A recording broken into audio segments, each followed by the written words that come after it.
Chapter 15. Finding Light in the Darkness. As we all prepared for the trip back down the canyon, it was imperative that my dad takes Danielle in his car. Our marital issues were at a record high, and we needed a break. My mother would accompany back in my car. My father's car was a rental, which meant it was going to be a much smoother ride for Danielle. Danielle also needed more fatherly advice. My dad and I had already talked before he left. It was important to me that we get over the problems that we were having. He was familiar with my angry outbursts in the past, and was the best person on the planet to talk to Danielle about it. My mother was the exact opposite. I didn't want my mom talking to my wife at all. She was feeding the problem. My past outbursts were typically due to my mother's excessive drinking. I'm not proud of the number of times I've told my mother to shut her mouth. My failed attempts to avoid hours of obnoxious behavior. I wish I were exaggerating, but that's the truth. The sad truth is my mother would only remember me telling her to shut up. It's hard not to treat someone like a misbehaving child when they repeatedly behave that way as an adult. My dad had seen the repercussions of my behavior and also how it previously alienated me from the family. While that is a completely different issue, it does show just how destructive my anger can ultimately be. By this time, I had learned my lessons with my family. If I didn't want them to upset me with behavior that they were choosing, I either needed to become fine with my mother's alcoholism or avoid contact. We could continue to maintain a functional relationship in very small doses, such as attending family events or dinners. It wasn't a huge deal to me that my parents were using my past to help Danielle come to terms with my behavior. The big issue was that I was no longer the person that my mother was talking about with my wife. My mother had no clue who I was at this point. Her memory of my angry outbursts is 5 years old and clouded by 20 years of drinking.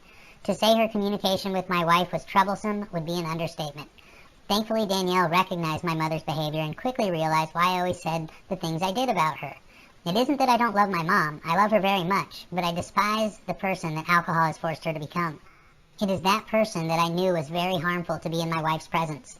It became very evident on the first opportunity I gave my mom to help Danielle out. We all knew I needed to start taking more personal time. It was step one to creating a more positive attitude for Danielle. One of the most productive activities that always made me feel better was hiking. I love hiking, and there isn't a time that hiking hasn't made me feel better. The hiking in Sedona is half the reason I moved here, the job being the other half.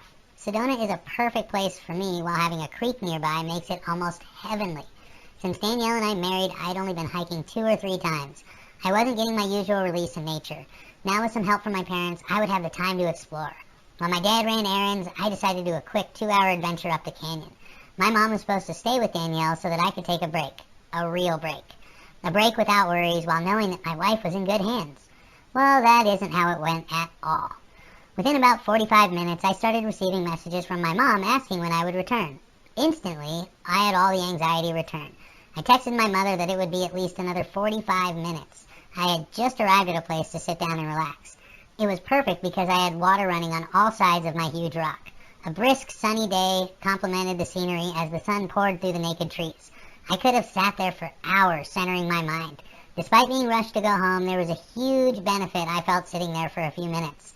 It was amazing the transformation that I felt from just one trip to the creek.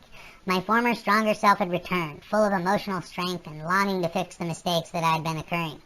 I finally was in a mental space that I could be there for my wife. Observing the difference in how I reacted to the world was a huge wake-up call. My new awareness was helping so that I could be the person that my wife demanded. It was also time to sit down with my dad and Danielle to have a serious conversation. I knew that I had all sides against me. I couldn't blame anyone but myself for my behavior. This knowledge of what I did wrong brought me a lot of shame at the time. I knew I made my mistakes, but I also wanted to start moving past them. After a talk the previous day with my father about everything that was happening, I knew that I had at least one person in my corner. He understood that the past several months was very difficult. My behavior was not the real problem, although he did say it needed to stop. The problems were due to me facing complete exhaustion, combined with a dying wife. He explained it was something that few people are equipped to deal with, but he could see I wanted to learn. I also explained to him that she had high standards because of her life experiences. It was difficult to hear Danielle rub it in that she helped 8 other people pass from AIDS.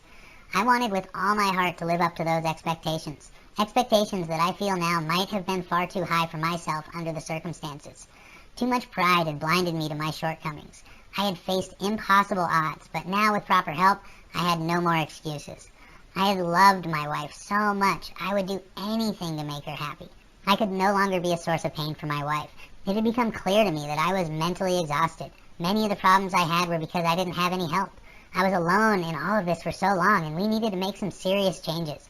It was going to be important that we have someone come over from time to time to give me a physical break, to make sure I didn't have to worry about Danielle, and also to get added support.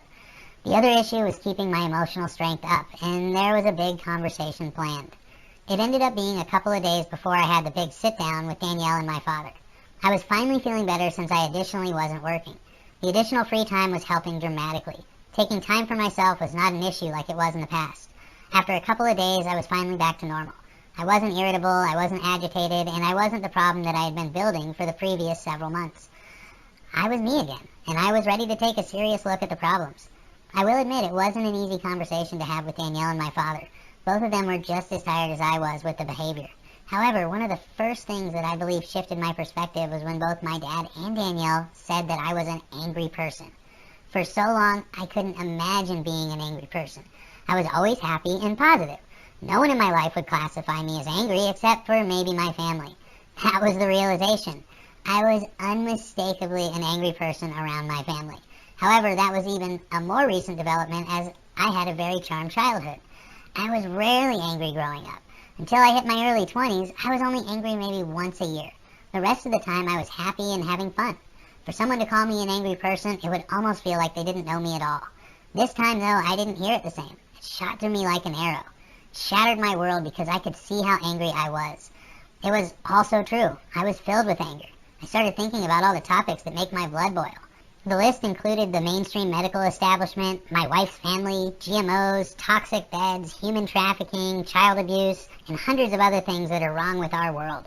I was angry at the cancer and the fact that the medical industry doesn't want to tell us what caused my wife's cancer. My anger included doctors saying alternative treatments don't work, inferring those treatments will likely lead to death. I could go on and have done so. I spent countless hours posting articles or videos related to these topics on Facebook. Other angry people always attacking me, causing entertaining comment conflicts. However, I pretended not to be angry about anything, or I would only get angry when someone else behaved inappropriately. Thank you for listening. Please feel free to like, share, or comment on any of the free chapters from the website dancingbeyondcancer.com. It is a story that must be shared to help others face the challenges of cancer. More chapters available every Monday. You can support the author on dancingbeyondcancer.com by purchasing the book, making a donation, or making a pledge on Patreon. As always, thank you again for all the continued support.